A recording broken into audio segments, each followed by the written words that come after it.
నార్మల్గా మగవాళ్ళలో ఏజ్ పెరిగే కొద్దీ అంగస్తంభన సామర్థ్యం తగ్గుతుంది. డైలీ ఒక అరగంట పాటు బ్రిస్క్ వాకింగ్ చేసినా కూడా మనకు బాడీలో హార్మోన్ ప్రొడక్షన్ సరిపోతుంది. ఇంజెక్షన్ రూపంలో కానీ టాబ్లెట్ రూపంలో కానీ మనం దాన్ని రీప్లేస్ చేయొచ్చు. హలో వ్యూవర్స్, ఈరోజు మనం మగవాళ్ళలో కొంచెం 35-40 ఇయర్స్ వచ్చేసరికి వచ్చే కామన్ ప్రాబ్లం గురించి మనం మాట్లాడుకుందాం. నార్మల్గా మగవాళ్ళలో ఏజ్ పెరిగే కొద్దీ అంగస్తంభన సామర్థ్యం తగ్గుతుంది. సో అంటే అంగం గట్టిపడడం అనేది కొంచెం స్లో డౌన్ అవుతుంది. టీనేజ్లో ఎలా ఉందో అలా ఉండడం అనేది అలా ఎక్స్పెక్ట్ చేయకూడదు. నార్మల్గానే కొంచెం సామర్థ్యం తగ్గుతుంది. వయస్సు పెరిగే కొద్దీ మనకి ఈ సామర్థ్యం తగ్గుతుంది. ఎందుకు తగ్గుతుంది అంటే మన బాడీలో ఏజ్ పెరిగే కొద్దీ కొన్ని రకాల చేంజెస్ వస్తాయి. ఒకటి, హార్మోన్స్ స్లో డౌన్ అయిపోతాయి. నార్మల్గా మగవాళ్ళలో 40-45 ఇయర్స్ వచ్చేసరికి టెస్టోస్టిరాన్ 4 to 6 ఉండాల్సిన టెస్టోస్టిరాన్ 3.5 అంతకన్నా తక్కువ అయిపోవడము, 2.8, 2.9, 3.5 కన్నా తక్కువ వెళ్ళిపోతూ ఉంటుంది. సో టెస్టోస్టిరాన్ హార్మోన్ తక్కువ అయినప్పుడు కూడా మనకు సెక్స్ సామర్థ్యం తగ్గిపోవచ్చు. అలా కాకుండా చాలా ఇష్యూస్ రావచ్చు మగవాళ్ళలో. సో ఈ ఇష్యూస్ రావడానికి రీజన్స్ ఏంటి తెలుసుకునే ముందు అసలు అంగస్తంభన సామర్థ్యం ఉంటే ఏంటి అంటే, ఎప్పుడైనా సరే మగవాళ్ళలో అంగంలో రక్త ప్రసరణ బాగుంటేనే మనకు బ్లడ్ ఫ్లో బాగుండి అంగస్తంభన బాగుంటుంది. ఎప్పుడైతే అంగంలోని రక్తనాళాలలో డ్యామేజ్ రావడం కానీ, లేకపోతే స్టిఫ్నెస్ రావడం కానీ, లేకపోతే హార్మోన్స్ తగ్గిపోవడం వల్ల కానీ ఇవి జరిగినప్పుడు ఏమవుతుందంటే అంగంలో రక్త సరఫరా తగ్గిపోతుంది.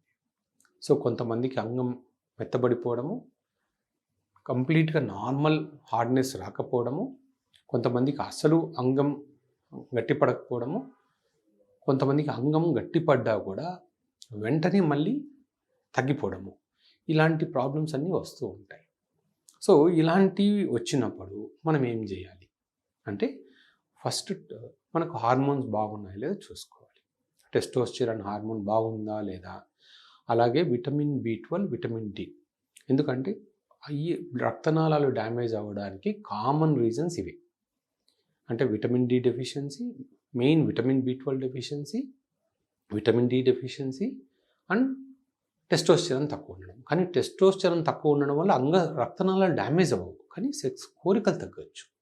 సో రక్తనాళాలు డ్యామేజ్ అవ్వడానికి రీజన్స్ ఏంటి అంటే vitamin D, vitamin B12 deficiency ఉండొచ్చు లాంగ్ టర్మ్. అలాగే స్మోకింగ్, ఆల్కహాల్, కొలెస్ట్రాల్ ఎక్కువ అవ్వడము, డయాబెటీస్, హైపర్ టెన్షన్ అంటే కంట్రోల్లో లేకపోవడం. సో ఇవన్నీ కూడా రీజన్స్. సో స్మోకింగ్ వల్ల చాలామంది అనుకుంటుంటారు, డాక్టర్ గారు నేను ఒకటే సిగరెట్ స్మోక్ చేస్తాను, 2 సిగరెట్సే స్మోక్ చేస్తాను అని. కానీ ఒక్క సిగరెట్ తాగినా 2 సిగరెట్స్ తాగినా మీరు కావాలంటే ఎక్కడైనా గూగుల్లో సెర్చ్ చేసి చూసుకోవచ్చు. ఈ స్మోకింగ్ అనేది టొబాకో టెస్టిస్లో టెస్టోస్టిరాన్ ఉత్పత్తిని చేసే గ్లాండ్స్ని డ్యామేజ్ చేస్తుంది. సో అక్కడ పర్మనెంట్గా టెస్టోస్టిరాన్ ప్రొడక్షన్ తగ్గిపోతూ ఉంటుంది. అలాగే రక్తనాళాలని డ్యామేజ్ చేస్తుంది. సో మీకు ఈ 2 కామన్గా స్మోకింగ్తో జరిగే ప్రాబ్లమ్స్. అలాగే కొలెస్ట్రాల్ పెరిగినప్పుడు రక్తనాళాలు డ్యామేజ్ అవ్వడము, విటమిన్ B12 బాగా లోపం ఉన్నప్పుడు రక్తనాళాలు కంటిన్యూస్గా డ్యామేజ్ అవుతూ రావడము, ఇవన్నీ మనం కామన్గా చూసే ప్రాబ్లమ్స్. అలాగే వయస్సు రీత్యా కూడా కొంతమంది 60-65 ఏళ్ళ వరకు కూడా సెక్షువల్గా యాక్టివ్గా ఉన్నా, కొంతమందికి 40-45 ఏళ్ళకి ఈ ప్రాబ్లం రావచ్చు. సో మనము ఇవి రాకుండా ఇవన్నీ ఉండాలంటే మనం ఏం చేయాలి అంటే, ఒకటి, మనం హెల్తీగా ఉండాలి. హెల్తీగా ఫుడ్ తీసుకోవాలి. ఎటువంటి ఫుడ్ రెస్ట్రిక్షన్ లేదు, కానీ ఎక్కువగా మటన్ తీసుకునే వాళ్ళు, అంటే రెగ్యులర్గా తీసుకునే వాళ్ళు కొంచెం అది కొలెస్ట్రాల్ని పెంచే ఛాన్స్ ఉంటుంది. కాబట్టి మటన్ అనేది వీక్లీ వన్స్ లేదా మ్యాక్సిమం ట్వైస్ తప్ప, చికెన్, ఫిష్ అనేది రెగ్యులర్గా తీసుకోవచ్చు, డైలీ తీసుకున్నా పర్వాలేదు. వెజిటబుల్ డైటే తీసుకునే వాళ్ళు అన్ని రకాల వెజిటబుల్స్ తీసుకోవచ్చు. కానీ విటమిన్ బి12 లోపం లేకుండా చూసుకోవాలి. కొంతమంది వెజిటేరియన్స్కి విటమిన్ బి12 లోపం ఎక్కువగా ఉంటుంది. కొంతమంది నాన్ వెజిటేరియన్స్లో కూడా విటమిన్ బి12 లోపం ఎక్కువగా ఉంటుంది. విటమిన్ బి12 లోపం ఉండడం అనేది నాన్ వెజిటేరియన్స్లో కొన్నిసార్లు వాళ్ళకి అబ్జార్ప్షన్ ప్రాబ్లమ్స్, అంటే స్టమక్లో వాళ్ళ ఫుడ్ అబ్జార్ప్షన్ సరిగా లేకపోవడం వల్ల బి12 డెఫిషియన్సీ ఉండొచ్చు. సో ఇవి కాకుండా మనం ఏం చేయాలి? హెల్తీగా ఉండాలి అంటే మన రక్త సరఫరా బాగుండాలంటే రెగ్యులర్గా ఎక్సర్సైజ్ చేయాలి. ఎలాంటి ఎక్సర్సైజ్ చేయాలి అంటే సింపుల్ వాకింగ్ ఎనఫ్. అంటే డైలీ ఒక అరగంట పాటు బ్రిస్క్ వాకింగ్ చేసినా కూడా మనకు బాడీలో హార్మోన్ ప్రొడక్షన్ సరిపోతుంది. బ్రిస్క్ వాకింగ్ అంటే ఏంటి డాక్టర్ అంటే అట్లీస్ట్ 1 కిలోమీటర్ దూరంని 12 లేదా 13 నిమిషాల్లో 1 కిలోమీటర్ నడవగలిగితే దాన్ని బ్రిస్క్ వాకింగ్ అంటారు. అంటే ఇంకా ఫాస్ట్గా నడవగలుగుతాను, నేను 10 మినిట్స్లోనే 1 కిలోమీటర్ నడవగలుగుతాను అన్నా కూడా పర్వాలేదు, కానీ అట్లీస్ట్ 12 మినిట్స్ టార్గెట్తో చేయగలిగితే అది బెటర్.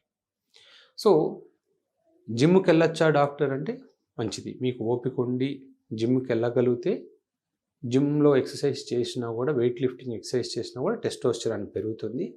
కానీ కంపల్సరీ జిమ్కి వెళ్తేనే మీకు టెస్టోస్టెరాన్ పెరుగుతుందని కాదు. సింపుల్ మీరు ఇంట్లో కూడా చిన్న చిన్న ఎక్సర్సైజ్ చేసుకున్నా కూడా టెస్టోస్టెరాన్ పెంచవచ్చు. అలాగే హెల్తీ డైట్, అది కూడా ఇంపార్టెంట్.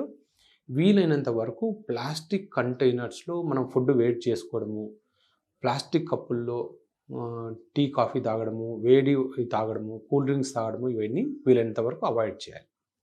మనం కామన్గా చూస్తూ ఉంటాం హోటల్స్లో కానీ, కర్రీ పాయింట్స్లో కానీ, ఈవెన్ మనం స్విగ్గీ జొమాటోలో ఏదైనా ఆర్డర్ ఇచ్చినప్పుడు వాళ్ళు ప్లాస్టిక్ కంటైనర్స్లో వేడి వేడి ఆహార పదార్థాలు ప్యాక్ చేసి ఇస్తున్నారు. ఎప్పుడైతే మనం తినే ఫుడ్ ఆ ప్లాస్టిక్లో ఉందో, ఆ ప్లాస్టిక్లోని కెమికల్స్, పర్టికులర్గా బిస్ఫినాల్ అనే కెమికల్ మనం ఆ ఫుడ్ని కలుషితం చేస్తుంది. సో ఎప్పుడు కూడా వాటర్ బాటిల్స్, ఎండలో ఉన్న వాటర్ బాటిల్స్ కానీ, మనం కర్రీ పాయింట్స్ వచ్చే ప్లాస్టిక్ కవర్స్ కానీ, ప్లాస్టిక్ కంటైనర్స్ కానీ, వాటిలో ఫుడ్ని వీలైనంత వరకు అవాయిడ్ చేయాలి. అది విషంతో సమానం. కావాలనుకుంటే స్టీల్ బాక్సుల్లో కానీ, హాట్ ప్యాక్స్లో కానీ, లేదా మీరు వీలైనంత వరకు హోటల్ నుంచి తెచ్చుకోవాల్సి వస్తే అల్యూమినియం ఫాయిల్లో ప్యాక్ చేస్తే మంచిదే, కానీ ప్లాస్టిక్ కవర్స్లో మటుకు వీలైనంత వరకు తెచ్చుకోకుండా ఉండాలి. ఇది కాకుండా రెగ్యులర్గా ఎక్సర్సైజ్ చేయాలి. సో ఇలా ఉన్న వాళ్ళకు జనరల్గా ఈ సెక్షువల్ సామర్థ్యం అనేది పెరుగుతూ ఉంటుంది. అంటే 60-70 ఏళ్ళ వరకు కూడా నార్మల్గా ఉండొచ్చు. కొన్నిసార్లు టెస్టోస్టెరాన్ తక్కువ అయితే మనం ఇంజెక్షన్ రూపంలో కానీ, టాబ్లెట్ రూపంలో కానీ మనము, ఎందుకంటే కొంచెం ఏజ్ వచ్చిన తర్వాత న్యాచురల్గా మన బాడీలో టెస్టోస్టెరాన్ ఉత్పత్తి తగ్గిపోతుంది కాబట్టి మనం దాన్ని రీప్లేస్ చేయొచ్చు. ఒకవేళ అలా చేసిన తర్వాత కూడా ప్రాబ్లమ్స్ వస్తున్నాయి అంటే మీరు డాక్టర్ని సంప్రదిస్తే ఎంత డ్యామేజ్ అయింది, దాన్ని బట్టి అంటే మెడిసిన్స్తో క్యూర్ అవుతుందా, లేకపోతే దీనికి షాక్ వేవ్ థెరపీ లాంటి ట్రీట్మెంట్ అవసరమా, లేదు అసలు ఎరెక్షన్స్ టోటల్గా తగ్గిపోయాయి అంటే పీనైల్ ఇంప్లాంట్ లాంటి సర్జరీ అవసరమా, వాళ్ళు చూసి చెప్తారు. కానీ మెజారిటీ సిచ్యువేషన్స్లో ఏంటంటే ఎర్లీగా మీకు ప్రాబ్లం స్టార్ట్ అయినప్పుడే మీరు డాక్టర్ దగ్గరికి వెళ్ళారనుకోండి, మీ ప్రాబ్లమ్ని మందుల ద్వారా క్యూర్ చేయొచ్చు. మీరు ఎంత లేట్గా డాక్టర్ దగ్గరికి వెళ్తే అప్పుడు మీకు ట్రీట్మెంట్ కూడా సివియారిటీ పెరుగుతుంది. అంటే షాక్ వేవ్ థెరపీలు కానీ, తర్వాత పినైల్ ఇంప్లాంట్ దాకా వెళ్తుంది.